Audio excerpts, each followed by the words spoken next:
आज हम हैं अजमेर के किले में, जहां अब इसको संग्रहालय का रूप दे दिया गया है। बहुत ही शानदार ये भवन कह रहे हैं कि जब ये आबाद थे तो कितने शानदार थे। क्या अद्वितीय भवन निर्माण व्यवस्था रही होगी और किस प्रकार से उस ज़माने में लोग अपने जीवन में एक महल में रहने के तौर तरीके रखते थे। इसी के साथ साथ आज आपको मूर्ति दीर्घा स्कल्पचर गैलरी में लेके चलते हैं और इस गैलरी में वो सारा कुछ है जो बहुत सारे युद्धों का परिणाम है। खंडित मूर्तियां हैं और वो अपनी दास्तां कह रही है। आप आए और देखें। यहाँ इस जगह पर ये उन मूर्तियों के चित्र आज फ्लैक्स के रूप में लगाए गए हैं। ये इसका पहला कक्ष है। दीर्घा में आप देख रहे हैं कि विभिन्न प्रकार की मूर्तियां और वो मूर्तियां बनाने का तरीका क्या था। एक ही पत्थर से कितनी शानदार मूर्ति घड़ दिया करते थे कारीगर। उस जमाने में कला का अपना एक चरम था। आप देख सकते हैं, ये उदाहरण है कि लोग कितना शानदार काम करते थे। आगे बढ़ते हैं। आप इस वक्त यहाँ से बीच में से देखें, ये दीर्घा खूब लंबी है। एक एक करके हम कक्ष में प्रवेश करेंगे और हम देखेंगे कि इन आगे के कक्षों में क्या है।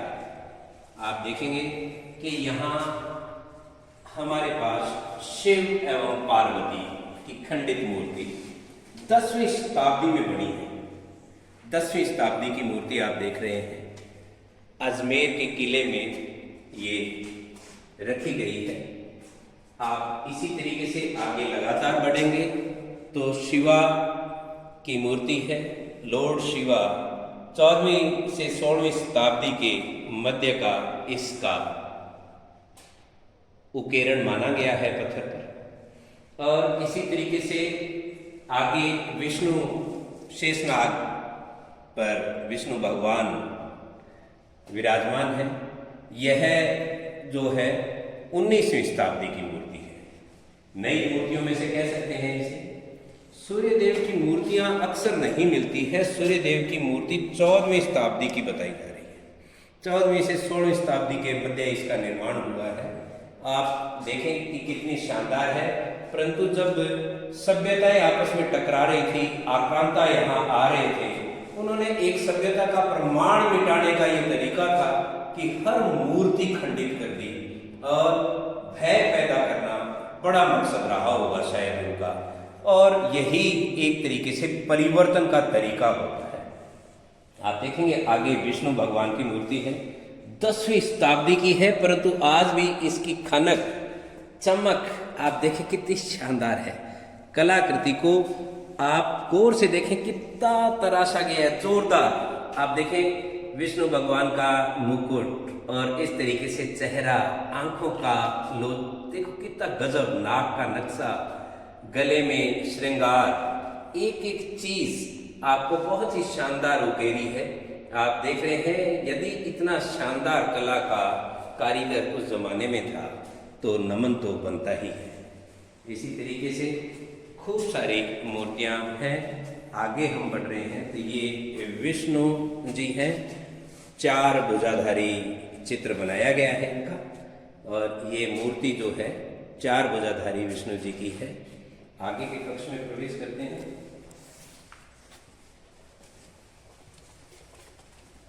श्री गणेश जी की 18वीं शताब्दी की मूर्ति है। श्री गणेश जी के साथ इसी तरीके से कुबेर, धन के देवता कुबेर, 11वीं शताब्दी की ये मूर्ति है। धन के देवता का चित्र देखकर जो आस्था रखने वाले हैं प्रमाण कर सकते हैं, प्रणाम कर सकते हैं। आप यहाँ देखें ब्रह्मा जी की मूर्ति 11वीं शताब्दी की है। ब्रह्मा जी का कितना शानदार उकेरण है इस एक नायाब पत्थर पर। कारीगर को नमन। इसी तरीके से विष्णु जी की मूर्ति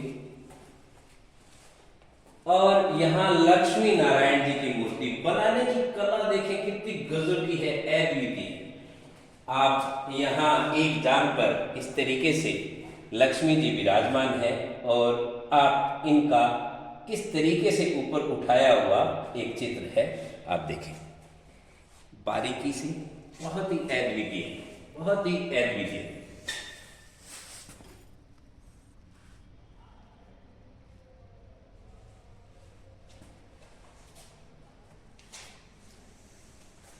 कक्ष दर कक्ष हमें बढ़ना होगा और हमें देखना होगा कि किस प्रकार से निरंकुश तरीके से अपने राजपाट को स्थापित करने के लिए लोग कैसे सभ्यताएं नष्ट करते थे, जुल्म करते थे, परंतु जब राज खुद का होता था वो किस प्रकार से व्यवस्थाएं सुसज्जित करते थे, यह भी एक बात है। अपने तौर तरीके सजाते थे और दूसरों के मिटा देते थे। गौरीशंकर हीराचंद जी ओझा का यहाँ लिखा गया एक वक्तव्य है। महोपाध्याय पंडित गौरीशंकर जी ओझा का जन्म 15 सितंबर 1863 ईस्वी को मेवाड़ व सिरोही के राज्य की सीमा पर एक गांव रोहिड़ा में हुआ था। मेवाड़ के अनेक छिपे हुए अप्रसिद्ध ऐतिहासिक और पुरातत्व की दृष्टि से महत्वपूर्ण स्थानों की खोज करने में उनका योगदान रहा है। इसी तरीके से आगे चलते हुए हम देखते हैं, यहाँ वह चित्र भी लगाया है जो इस अजमेर के किले का मुख्य द्वार है। आप फोटो वह भी संजो कर रखी गई है। हम अगली गैलरी में आते हैं तो इसी तरीके से धन की देवी माँ लक्ष्मी आपके सामने है कैमरे में। इसी तरीके से भगवान विष्णु जी, और ये मूर्ति अपने आप में खास है। ब्रह्मा विष्णु महेश तीनों का दरबार एक साथ पत्थर पर आप देख सकते हैं। किसी कारीगर ने कितनी सोच समझकर इसको उकेरा है, हर चीज एकदम परफेक्ट दूरी पर बनी है और उन जुल्मों को भी याद कराता है किस प्रकार से इतनी शानदार बनाई हुई सिर्फ यूं करके काटी गई है सरेआम। आप जुल्म का परिणाम भी देख सकते हैं और बनाने वाले की कला का तौर तरीका और उसकी लगन को भी महसूस कर सकते हैं एक साथ। आगे बढ़ते हैं। हमारी दीर्घा में एक और दीर्घा आगे जुड़ रही है। यहाँ भी वैसी ही मूर्तियां हैं।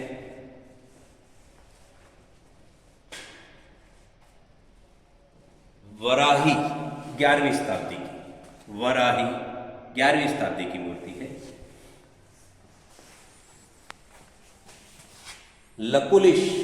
लकुलिश का बच्चों ने किताबों में ही पढ़ा होगा।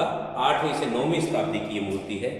जो इतिहास के विद्यार्थियों को जानते हैं इन सब चीजों को अधिकतम समझ सकते हैं। वराह की एक और मूर्ति, इसी तरीके से भैरव जी की एक और मूर्ति, ये भैरव जी की मूर्ति बनाई गई है।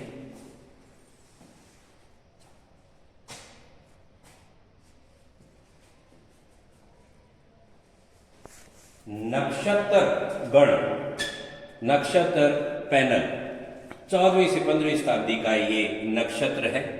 आप यहाँ देखें कली, प्रताप, प्रातः, ये मथाऊ, ये जो नाम मेरे को ऐसे लग रहा है कि ये यही लिखा है, पर मैं जानता नहीं हूं कि ये क्या लिखा हुआ है। उस समय की लिपि में कुछ लिखा हुआ है। आप देखें कि किस प्रकार से ये चित्र उकेरे गए हैं। आराम से आप देखें, बहुत ही बारीकी से, बहुत थोड़ी सी जगह में इसको शानदार तरीके से बनाया गया है। एक ही पत्थर है, कहीं इसमें जोड़ नहीं है, अंदर तक कुरेद कर खाली जगह भी इसमें से निकाली गई है। नक्षत्र के बाद हम इस एक और दीर्घा में आते हैं। यहाँ सूर्य सिटेड ऑन चैरियट। आप देखें कि रथारूढ़ सूर्य देव को दिखाया गया है। आप यहाँ से देखेंगे तो कितने घोड़े हैं, 1 2 3 4 5 6 और 7, ऐसा ही सुनते हैं। सूर्य देव के रथ पर 7 घोड़े विराज लगे थे। आप सूर्य देव का रथ देखें। इसी तरीके से एक साधु जब साधना में होते हैं तो उनकी प्रतिमा को यहाँ बनाया गया है। इसी तरीके से विष्णु भगवान को फिर से यहाँ देखने का अवसर है। यहाँ सूर्य भगवान की एक और शानदार मूर्ति है। बारीकी से इसको फूके रखें, कितनी बारीकी से, शानदार। आप इनके मुकुट से लेकर हर चीज को देखें, बहुत ही बारीकी से बनाया गया है। कलाकार अपनी कला का प्रदर्शन करने में कहीं भी कमजोर साबित नहीं हो रहे हैं। और इसी प्रकार से ब्रह्मा जी की मूर्ति को देखें आप, यह 12वीं शताब्दी की मूर्ति है, ब्रह्मा जी की मूर्ति। आपने शायद इन मूर्तियों का खूब आनंद लिया होगा, दोनों बातों को समझा होगा कि हमारी यहाँ की कला और संस्कृति कितनी शानदार थी, कितनी आस्थावान थी, और आक्रांता कितने दुर्जन थे, निरंकुश थे, सभ्यता को मिटाने के लिए आतुर थे।